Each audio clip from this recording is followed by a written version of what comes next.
আসসালামু আলাইকুম ওরহমতুল্লাহি ওবরাকাতু। আজকে আমি হযরত রাসূল আকরাম সাল্লাল্লাহু আলাইহি ওয়াসাল্লাম খাবারের পদ্ধতির ন্যায় নাবিজ তৈরি করতে যাচ্ছি। এখানে একটি দুধের প্যাকেট দেখতে পাচ্ছেন এবং একটি কাচের পাত্রে কিছু খেজুর দেখতে পাচ্ছেন। সেটি হচ্ছে খেজুর আমি ভালোভাবে ধুয়ে এবং পরিষ্কার করে ভেতরের বিচিগুলো ফেলে দিয়েছি। এটা হচ্ছে খেজুর এবং পাশেই দুধ দেখতে পাচ্ছেন। এই দুধটা আমি এখন পাত্রটির ভিতরে ঢেলে দেব যেন এটা আমরা খেতে পারি। আর এটা আপনারা মনে রাখবেন ২৪ ঘন্টার ভিতরেই এই খাবারটা খেতে হবে। না হয় এটা হারাম হয়ে যাবে।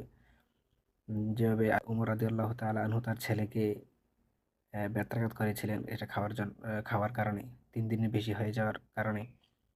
তাই এটা আপনারা খেতে পারেন দুধ এবং খেজুর দিয়ে। তাই আপনারা কিশমিশ দিয়েও খেতে পারেন। দুধের বদলে পানি দিয়েও খেতে পারেন।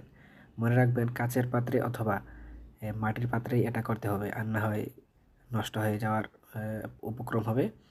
তারপরে এটা করার পর আপনার ২৪ ঘন্টা রেখে দিবেন এবং ঢেকে দিবেন যেন ফ্রিজে বা অন্য কোথাও রাখতে হবে না। স্বাভাবিক আবহাওয়া তাপমাত্রার ভিতরে রাখলেই হবে, সমস্যা নেই।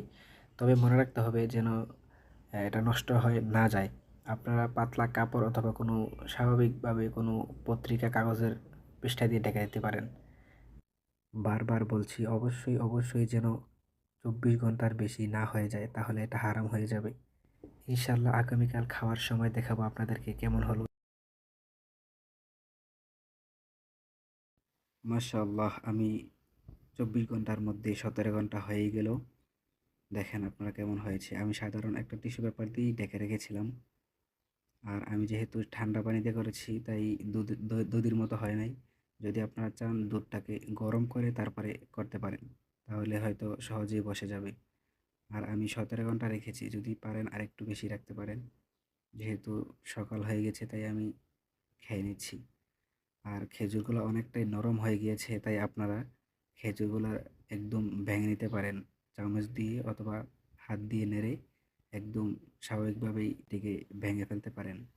আমি এখন একটু খাবো যে আলহামদুলিল্লাহ অনেক সুস্বাদু হয়েছে।